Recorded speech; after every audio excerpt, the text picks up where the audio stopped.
Liberal Dan Radio presents Fat Man Rants. Cenk Uygur tweeted this out last night, and he has a lot of issues with the debt ceiling deal, and we could talk about those other issues other than the debt relief comment that he made in a little bit. But let's talk about the debt relief comment now, because he's either purposely misleading you, or he's just ignorant of the facts, or he's making an amateur level mistake. It's one of those three. I can't think of another option here, because how can you, somebody with this much experience talking about politics, make this big of a snafu?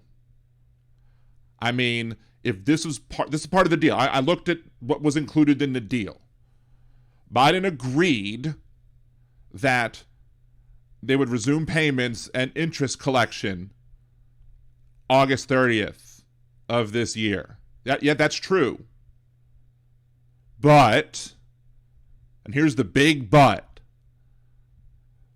it was already in place that we were either going to have to start repaying student loans and also charging interest 60 days after June 30th, or when the Supreme Court came down with its ruling about the debt forgiveness of the $10,000 or $20,000, depending on whether or not you had a Pell Grant.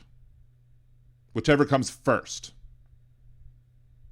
So, Joe Biden, by agreeing to stop the interest freeze and allow payments on student loans to resume by August 30th, literally gave away nothing, because he was already planning on doing that. How can somebody be this wrong, be this popular? I don't understand. I mean, you're just so wrong here. It's absurd. Now, as with everything else that you included in a tweet, do I like the pipeline permit? Not necessarily. Is it better to not have the pipeline permit and risk not having the deal and having the global economy collapse? Probably not. We probably want to have the economy, remain solid and maybe have that one pipeline.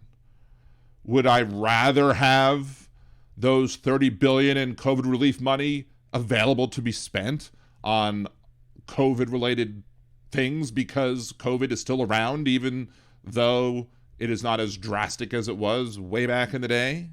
Sure. But is it better to have that money laying around and not have a debt ceiling deal and then have the economy go into crisis? No. We need to have the economy not go into crisis. Now, we probably agree that the 14th Amendment is an option. I don't believe that the debt ceiling is constitutional.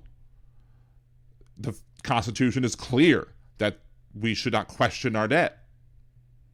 But there are going to be people who would challenge that, and it would be battled in court, and we would be putting that to a big legal challenge, and it would be a gamble as to whether or not the activist conservative Supreme Court would agree with President Biden or not.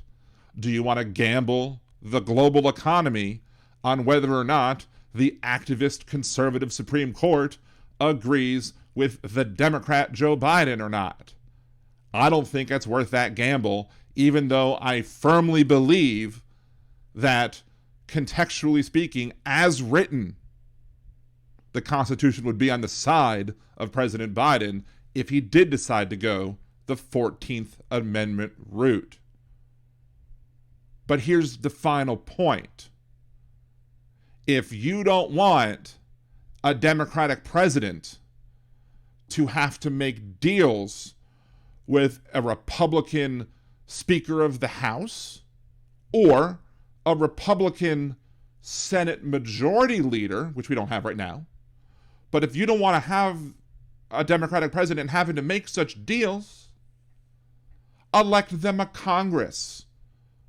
Elect them Democrats in the House and Senate with a large enough of a majority that you don't have to make deals with the mansions of the Senate, that you don't have to make deals with any conservative Democrats in the House, where you have enough votes, where you can pass a clean debt ceiling and you don't have to make any deals. But you're too busy bashing Democrats. You don't want to help Democrats win and help Republicans lose. You're too busy bashing Democrats. And you're going to continue bashing Democrats until the end of October of 2024. And then if the Democrats don't win, you're going to be like, well, why did that happen? Because you're unwilling to actually have progress. You might claim to be progressive, but you don't want progress. You're a progressive left-wing grifter who is only in it for the money, who only wants to make noise, who only wants to collect that check and criticize anybody you can criticize for YouTube views, for retweets, or what have you. You don't care about what happens to the real people of the world. At least in my opinion, that's what it feels like to me, because if you cared about results, you would be a little bit more pragmatic about things. And this is why we need new progressives.